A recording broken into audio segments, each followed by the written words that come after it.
Phone আসলে কত percent charge দেওয়া উচিত জানেন? আপনারা কি জানেন হাল্কের গ্রিন কালার আসলে একটা প্রিন্টিং এরর ছিল? আচ্ছা বলুন তো, হ্যালো শব্দটা প্রথম কে ব্যবহার করেছিলেন? শপিং কার্টের গ্রিলের মাঝে এই ধরনের গ্যাপ থাকে কেন জানেন? বন্ধুরা, এরকমই সব চমৎকার ফ্যাক্ট সম্পর্কে জানার জন্য ভিডিওটা শেষ পর্যন্ত অবশ্যই দেখুন। তাহলে চলুন শুরু করা যাক। নাম্বার 1, সোশ্যাল মিডিয়ায় ভাইরাল হওয়া এই ভিডিওটা আপনারা হয়তো অনেকেই দেখেছেন, যেখানে এই ছেলেটার বলা ডায়ালগ মে গরিব হু অত্যন্ত জনপ্রিয় হয়েছিল। কিন্তু আপনারা জানলে অবাক হবেন, এই ডায়লগের কারণে সে একটা গাড়ি কিনে ফেলেছিল। নিজেকে গরিব বলে একটা দামি গাড়ি কিনে ফেলা কিন্তু মুখের কথা নয়, এমনকি তার আসল চ্যানেলের নামও গরিব বয়। যদি সবাই এমন গরিব হতে পারত তাহলে কতই না ভালো হতো, তাই না? নাম্বার 2, আপনারা নিশ্চয়ই খেয়াল করেছেন যে এখন স্প্রাইটের বোতলের রং সাদা হয়ে গেছে, যেটা আগে সবুজ রঙের ছিল। কিন্তু এর পেছনে কি কারণ আছে সেটা কি আপনারা জানেন? আসলে কোম্পানির মতে এই সাদা বোতলগুলো সবুজ বোতলের তুলনায় রিসাইকেল করা অনেক সহজ। এবার এটা তো আপনারা সবাই জানেন যে আজকাল সরকার এবং সমস্ত কোম্পানিগুলো প্লাস্টিকের কারণে হওয়া পরিবেশ দূষণ রোধ করার চেষ্টা করছে, আর সেই জন্য এই স্টেপটা নেওয়া হয়েছে। নাম্বার 3, বন্ধুরা, আপনারা এই হলিউড সাইনটা নিশ্চয়ই অনেকে দেখেছেন। তবে আপনারা কি জানেন একসময় এই সাইনটায় হলিউড নয়, হলিউড ল্যান্ড লেখা থাকতো, কিন্তু তারপর 1949 সালে কোনো কারণবশত এটা উঠিয়ে দেওয়া হয়েছিল। বন্ধুরা, আপনাদের কি মনে হয় কোনটা বেশি ভালো, হলিউড নাকি হলিউড ল্যান্ড? নাম্বার 4, এই ছেলেটিকে দেখুন, যাকে স্টুডেন্ট অব দ্য ইয়ারের ট্রফি দিলেও ভুল হবে না। আসলে সে পরীক্ষায় কিছু লিখতে পারছিল না, তাই সে পরীক্ষায় চিটিং করার পরিবর্তে শিক্ষককে উদ্দেশ্য করে একটা নোট লিখে রাখে, যেখানে সে লেখে যে পরীক্ষায় সে কিছুই লিখতে পারছে না, তাই সে ফেল করে যাবে। চাইলে সে টুকলি করতেই পারত, কিন্তু করবে না। শিক্ষকও তার এই চিন্তাধারাকে সম্মান জানিয়ে গুড লিখে দিয়েছিলেন। এটা কিন্তু শিক্ষকদেরকে ইমপ্রেস করার একটা নিনজা টেকনিকও বটে। নাম্বার 5, আপনারা কি জানেন প্রত্যেক সপ্তাহে অ্যামাজনের ওয়্যার হাউসে 1,30,000 আনসোল্ড প্রোডাক্ট নষ্ট করে দেওয়া হয়, যার মধ্যে ম্যাকবুক, দামি জুতো, পোশাক এবং অন্যান্য সমস্ত ধরনের জিনিস থাকে। হয় সেগুলো ড্যামেজ থাকে কিংবা কোনো কারণে অবিকৃত অবস্থায় থেকে যায়, যার ফলে আউটডেটেড হয়ে যায়, তাই এই ধরনের প্রোডাক্টগুলো নষ্ট করে দেওয়া হয়। নাম্বার 6, সবুজ রঙের হাল্ককে তো আপনারা সবাই নিশ্চয়ই চেনেন, কিন্তু আপনারা কি জানেন আসলে এটা একটা প্রিন্টিং এরর ছিল। যখন হাল্ককে কমিক্সে তৈরি করা হয়েছিল তখন সেটাকে গ্রে কালার দেওয়ার পরিকল্পনা করা হয়েছিল, কিন্তু যখন সেটার কালার কমিক্স তৈরি করা হয় তখন তার মধ্যে প্রিন্টিং এররের কারণে ধূসর রঙের পরিবর্তে হাল্ক সবুজ রঙের হয়ে যায়। এই রঙটা স্ট্যানলির এতটা পছন্দ হয়েছিল যে তিনি ধূসর রঙের পরিবর্তে সবুজ কালারটাকেই বেছে নেন। নাম্বার 7, একবার রাশিয়ার এক ব্যক্তি তার হাতে ডমিনোজের ট্যাটু করে সেটা সোশ্যাল মিডিয়ায় পোস্ট করে দেন। এটা দেখে ডমিনোজ কর্তৃপক্ষ তাকে 100 বছরের জন্য আনলিমিটেড পিৎজা অফার দিয়ে দেন, যদিও কিছু সময় পরেই তাদের এই অফারটা বন্ধ করে দিতে হয়েছিল, কারণ এই বিষয়টা জানার পর অনেকেই ডমিনোজের নকল ট্যাটু করে সোশ্যাল মিডিয়ায় আপলোড করছিল, তাই তারা এই অফারটা বন্ধ করে দিয়েছিলেন।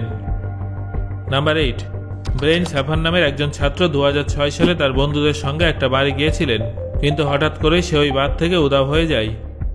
তার বন্ধুরা এটাও জানে না যে সে কোথায় উধাও হয়ে গেছে।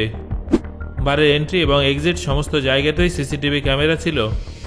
সিসিটিভি ক্যামেরায় বারের ভেতরে বন্ধুদের সঙ্গে তাকে ঢুকতে দেখা গেলেও বাইরে বেরোতে দেখা যায়নি। সে বারের ভিতরে কোথাও উধাও হয়ে গেল, সেটা আজও একটা রহস্য।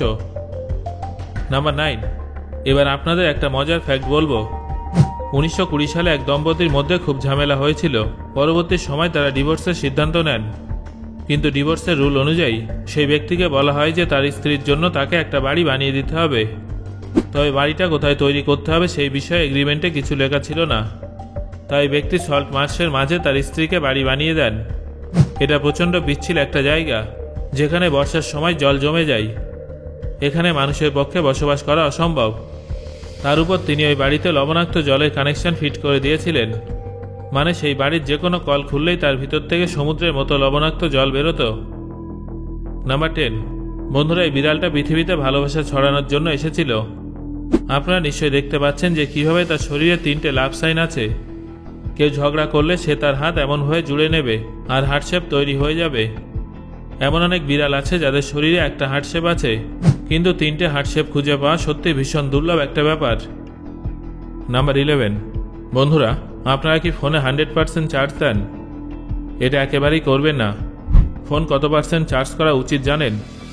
আপনাদের অনেকের মনে হয়তো এই প্রশ্নটা উঠছে, তবে আপনাদের এটা জানিয়ে রাখি যে মোবাইল কখনো 100% অর্থাৎ ফুল চার্জ করা উচিত নয়, আবার 20%-এর থেকেও নিচে রাখা উচিত নয়। যখনই কোনো ফোনের চার্জ 20%-এর আশেপাশে থাকবে সঙ্গে সঙ্গে ফোনে চার্জ দিতে হবে, আর সেটা 80%-এর কাছাকাছি চার্জ হলে বন্ধ করে দিতে হবে। আপনারা এই বিষয়টাকে এইভাবে বুঝতে পারেন, ধরুন আপনি অনেক বেশি খেয়ে ফেললেন বা দীর্ঘ সময় খালি পেটে থাকলেন, উভয় ক্ষেত্রেই কিন্তু আপনার শরীরের উপরে ক্ষতিকারক প্রভাব পড়বে। ঠিক ব্যাটারির ক্ষেত্রে ব্যাপারটা অনেকটা এরকমই। নাম্বার 12, শপিং কার্টে এই ধরনের গ্রিলের ডিজাইন কেন থাকে জানেন?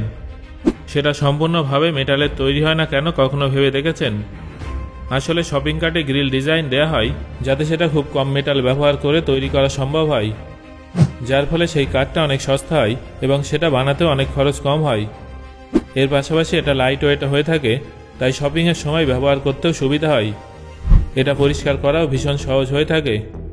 এমনকি এটা যদি ঝড় বৃষ্টির সময় বাইরেও থাকে তাহলেও খুব একটা সমস্যা হয় না, খুব সহজে এর ভিতর থেকে জল এবং বাতাস বাইরে বেরিয়ে যেতে পারে। নাম্বার 13, মোমবাতি দীর্ঘ সময় পর্যন্ত কিভাবে স্থায়ী থাকে জানেন? এর জন্য মোমবাতি ব্যবহার করার আগে কিছুক্ষণ ফ্রিজে রেখে দেবেন, তারপর সেটা জ্বালালে মোমবাতি অনেক ধীর গতিতে জ্বলবে। নাম্বার 14, বন্ধুরা, এই কচ্ছপটা এতটাই প্রাচীন যে তার সঙ্গে এমন অনেক মানুষ সাক্ষাৎ করেছেন যাদের কথা আমরা ইতিহাস বইতে পড়ি। এই কচ্ছপটার নাম হ্যারিয়েট। এই কচ্ছপটার সঙ্গে চার্লস ডারউইনের সাক্ষাৎ হয়েছিল, যিনি 1882 সালে এই পৃথিবী থেকে চিরবিদায় নিয়েছিলেন, আর সেখানেই কচ্ছপটা 2016 সালে পৃথিবী ছেড়ে চলে গেছে। নাম্বার 15, এটা তো আপনারা নিশ্চয়ই জানেন যে অলিম্পিকের পতাকায় 5টা কালার আছে। আপনারা কি জানেন এই 5টা কালারের মধ্যে একটা না একটা কালার সম্পূর্ণ বিশ্বের প্রত্যেকটা পতাকায় থাকে, যার সাহায্যে এটাই প্রকাশ করা হয় যে অলিম্পিক সমস্ত দেশের জন্য। নাম্বার 16, অনেক সময় দেখবেন যে জুতোর মধ্যে এই ধরনের গ্যাপ থাকে, কিন্তু এর পেছনে কি কারণ আছে সেটা কি আপনারা জানেন? আপনাদের হয়তো মনে হচ্ছে যে এটা শুধুমাত্র একটা ডিজাইন, কিন্তু না। জুতোকে আকর্ষণীয় করে তোলার পাশাপাশি এর পেছনে আরও অনেক কারণ আছে। আসলে এই ধরনের জুতো পরলে গ্যাপের কারণে পিছনে হিল তৈরি হয়, যার ফলে সেই ব্যক্তিকে কিছুটা লম্বা লাগে। এই ধরনের গ্যাপ জুতোকে অনেক বেশি কমফোর্টেবল করে তোলে। গ্যাপের কারণে এর ব্যালেন্সও ভালো হয়। এছাড়াও এই ধরনের জুতো অনেক বেশি টেকসই হয়ে থাকে। নাম্বার 17, আমরা যখন ফোনে কারোর সঙ্গে কথা বলি তখন সবার প্রথমে যে শব্দটা বলি সেটা হলো হ্যালো। কিন্তু আপনারা কি জানেন এই হ্যালো শব্দটা প্রথমে কে ব্যবহার করেছিলেন? হ্যালো শব্দটা কিন্তু প্রথমবার কোনো ফোনে নয়, চিঠিতে লেখা হয়েছিল। এই চিঠিটা থমাস আলভা এডিসন 1877 সালে লিখেছিলেন, যেখানে প্রথমবার হ্যালো শব্দটা ব্যবহার করেছিলেন। সো বন্ধুরা, আজকের এই ভিডিওতে আলোচিত ফ্যাক্টগুলোর মধ্যে কোন ফ্যাক্টটা শুনে আপনি সব থেকে বেশি অবাক হয়েছেন এবং কোন ফ্যাক্টটা আপনি প্রথমবার শুনলেন সেটা অবশ্যই আমাকে কমেন্ট করে জানান। ধন্যবাদ।